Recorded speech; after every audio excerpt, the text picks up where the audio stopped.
اعوذ باللہ من الشیطان الرجیم بسم اللہ الرحمن الرحیم الذين ينفقون اموالهم بالليل والنهار سرا وعلانية فلهم اجرهم عند ربهم ولا خوف عليهم ولا هم يحزنون۔ جو لوگ خرچ کرتے ہیں اپنے مالوں کو رات میں اور دن میں، یعنی بلا تخصیص اوقات پوشیدہ اور آشکارا، یعنی بلا تخصیص حالات، سے ان لوگوں کو ان کا ثواب ملے گا اپنے رب کے پاس، اور نہ ان پر کوئی خطرہ ہے اور نہ وہ مغموم ہوں گے۔ سورہ بقرہ کی 274 نمبر کی آیت آپ کے سامنے تلاوت کی گئی ہے۔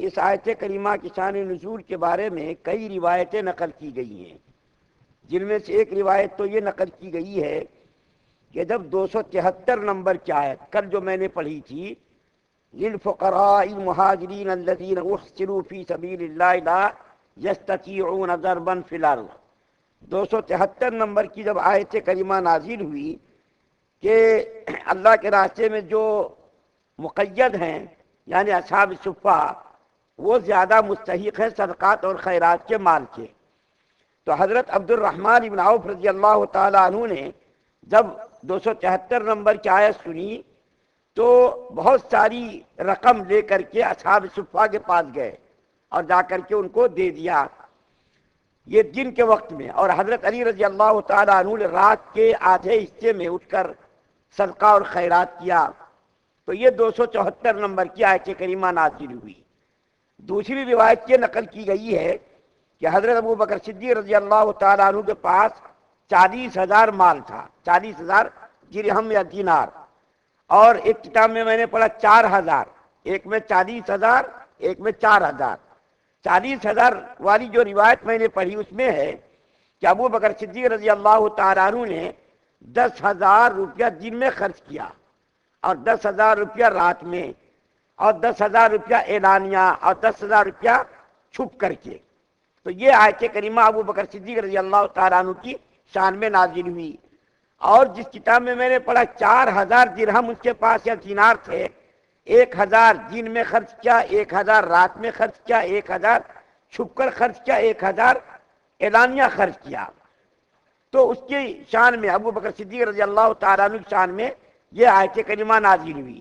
اس آیت کریمہ کے اندر اللہ تعالیٰ نے خرچ کرنے والوں اور صدقات کرنے والوں کو بشارت سنائی، خوشخبری سنائی ہے۔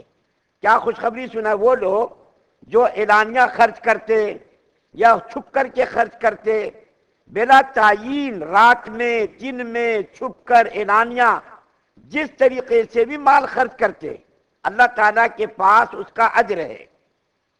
یہ جو کوئی آدمی سوچتا ہے کہ ارے اعلانیہ کریں گے تو ریاکاری ہوگی، دیکھیں ایک بات اچھی طریقے سمجھ لیجئے، صرف سوچنے سے ریاکاری نہیں ہوتی، یا کسی کے کہہ دینے سے ریاکاری نہیں ہوتی۔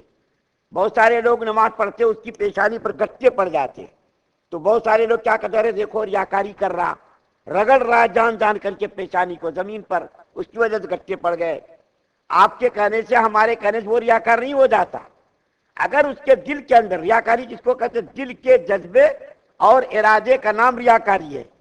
ہمارے دل کے اندر ہے کہ میں چھپ کر کے عبادت کروں، چھپ کر کے صدقہ خیرات کروں، اور میرے دل کے اندر ہے کہ یہ بات لوگوں میں مشہور ہو جائے، ارے دیکھو فلاں آدمی چھپ کر کے خیرات کرتا، چھپ کر کے نمازیں پڑھتا، چھپ کر کے تہجد پڑھتا۔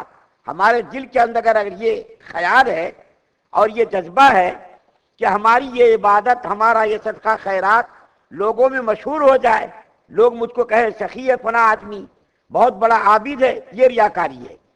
یا کوئی آدمی اچھی تنہائی میں نماز پڑھتا تو جلدی پڑھ لیتا، اور جب ظاہری طور پر مسجد میں آتا، لوگ دیکھتے خوب بنا کر کے، سوار کر کے نماز پڑھتا، اور اس کے دل کے اندر یہ خیال لاتا کہ لوگ یہ کہیں اچھی طریقے دیکھو فلاں آدمی نماز پڑھتا، یا جو ہے وہ رکوع بھی اچھا کرتا، سجدے بھی اچھا کرتا۔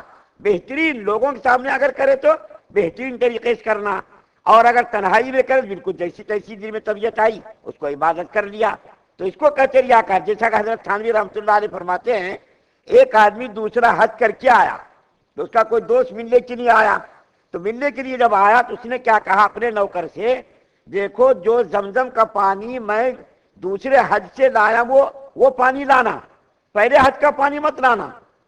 میں جو دوسرے حج کا پانی لایا ہوں زمزم کا اور کھجور لایا ہوں، وہ پانی لا کر کے ہمارے دوست کو کھلاؤ اور پلاؤ، یہ ہے ریاکاری۔ اس کو بولنے کی کیا ضرورت تھی؟ پہلے حج کا پانی دوسرے حج کا پانی، بولنے کی ضرورت نہیں ہے۔ خود بخود وہ نوکر جب پانی تھا زمزم کا لا کر کے پیش کرتا، کھجور کی لا کر کے پیش کرتا، تو دکھاوے کے لیے دل کا جذبہ اور ارادے کا نام ریاکاری ہے۔ ہمارے دل کے اندر اگر ہے میں چھپ کر کے کروں گا عبادت، لوگوں میں مشہور ہو جائے، معلوم ہو جائے کہ فلاں آدمی دیکھو ایسا سخی ہے، فلاں آدمی ایسا عبادت گزار ہے، فلاں آدمی ایسا بزرگ ہے، دل کا جذبہ ہے، ارادہ ہے، تو وہ ریاکاری ہے۔ اور اگر دل کا جذبہ نہیں ہے، کہیں وہ نماز پڑھ رہا، روزہ رکھ رہا، صدقہ دے رہا، خیرات کر رہا، حج کر رہا، عمرے کر رہا، دل کے اندر ارادہ نہیں اور دل میں جذبہ بھی نہیں ہے ایسا، تو وہ ریاکاری نہیں۔ کوئی کتنا بھی سمجھے، کوئی کتنا بھی کہے، اس کے کہنے سے، اس کے سمجھنے سے کوئی آدمی ریاکار نہیں ہو جاتا۔ تو بارے کہ اللہ تعالیٰ چاہتے کلمہ کے اندر جو بیان کر بلا تخصیص، رات ہو دن ہو چھپ کر ہو اور جو ہے اعلانیہ ہو، کسی بھی طریقے سے اللہ کے راستے میں خرچ آدمی کرے، اس کو اس کا ثواب ملے گا۔ کیا فرما رہا اللہ؟ دیکھیے دو بشارتیں سنائی گئی، چاہے چھپ کر ہو، چاہے اعلانیہ ہو، چاہے دن میں ہو، چاہے رات میں ہو، اس کے بارے میں دو بشارتیں سنائی گئی۔ کیا؟ جو لوگ مالوں کو رات میں دن میں چھپ کر اعلانیہ خرچ کرتے، اس کا اجر و ثواب عند ربہم، رب کے پاس ہے، رب کے پاس اس کا اجر ہے۔ دیکھیے دنیا کے اندر آدمی کاروبار کرتا اور جو ہے کمپنیوں میں حصے لیتا، جس کو شیئر کہتے، تو کمپنیوں کے اندر جو آدمی حصہ لیتا، مال کو لگاتا، اس کے اندر نقصان کا امکان نہیں، یقین بھی رہتا۔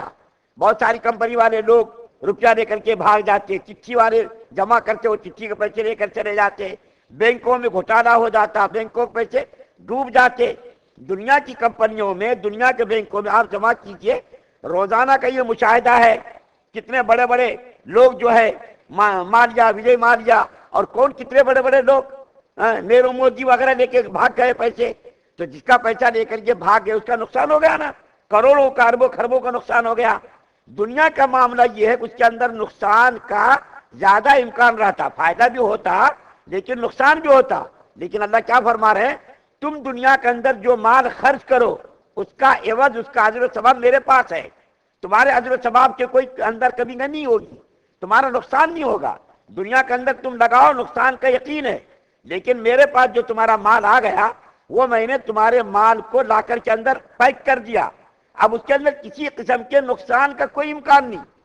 یہ جو ہے اللہ تعالیٰ کا وعدہ ہے، نقصان نہیں، دنیا کے اندر بھی فائدہ ہے اور آخرت کے اندر تو ہے ہی ہے اس کا اجر و ثواب۔ اور دوسری بشارت یہ سنائی گئی کہ جو لوگ دنیا کے اندر مال خرچ کرتے، اس کو قیامت کے دن آخرت میں نہ تو کوئی خوف ہوگا نہ تو کوئی ڈر ہوگا۔ خوف و خطر سے، ڈر سے بالکل وہ آدمی منزہ اور پاک ہوگا، اس کو ذرا برابر بھی کوئی خوف نہیں ہوگا، اس کو کوئی غم نہیں ہوگا۔ یہ دو بشارتیں آیت کریمہ کے اندر سنائی گئی کہ تمہارا خرچ کیا ہوا مال، ہم نے تمہارا مال، اللہ فرما رہے، لا کر کے اندر پیک کر دیا، اس کو ہم بڑھاتے بھی رہیں گے۔ دنیا کا جب یہ دستور ہے کہ لوگ جو ہے 5 سال کے لیے، 7 سال کے لیے اپنے پیسوں کو کیا کرتے، فکس ڈپازٹ کر دیتے، اس کے اندر نقصان ہوتا، فائدہ ہوتا۔ دنیا کے اندر کے مال کے اندر جو پیسہ ملتا اضافہ، وہ تو حرام ہے، لیکن قیامت کے دن اللہ تعالیٰ، ہم نے جو دنیا کے اندر خرچ کیا وہ وہاں جا کر کے جمع ہو گیا، وہ مال بڑھتا رہتا، بڑھتا رہتا، بڑھتا رہتا، بے حد و حساب بڑھتا رہتا۔ اور جب قیامت کے دن ہم جائیں گے تو اس کا لا کر جب کھلے گا اور اپنی نیکیوں کو اور اپنے اجر و ثواب کو دیکھے گا، تو وہ آدمی سوچے گا ارے ہم نے اور کیوں نہیں خرچ کر دیا، کاش کہ میں دنیا کے اندر اور مال خرچ کر دیتا۔ تو وہ آدمی بے خوف و خطر قیامت کے دن رہے گا۔ یہ کیا کم بشارت ہے؟ دو گارنٹی دی گئی اللہ کی طرف سے اور دو بات کی یقین دہانی کرائی گئی۔ اور اللہ سے بڑا سچ بولنے والا کون؟ دنیا کے اندر ہم تو جھوٹ بھی بول سکتے اور بولتے ہی رہتے، لیکن اللہ سے بڑا سچا کون؟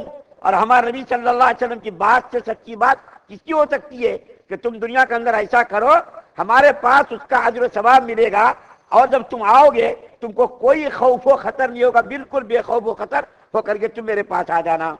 اللہ تعالیٰ سے دعا ہے کہ اللہ تعالیٰ تمام مسلمانوں کو اللہ کے راستے میں ریاکاری سے بچتے ہوئے مال خرچ کرنے کی، صدقہ خیرات کرنے کی توفیق عطا فرمائے، اپنے مالوں میں حقوق ادا کرنے کی توفیق عطا فرمائے، ایمان کامل نصیب فرمائے، شرک سے، کفر سے، نفاق سے، بدنیت بد اخلاصی سے ہم سب کی حفاظت فرمائے.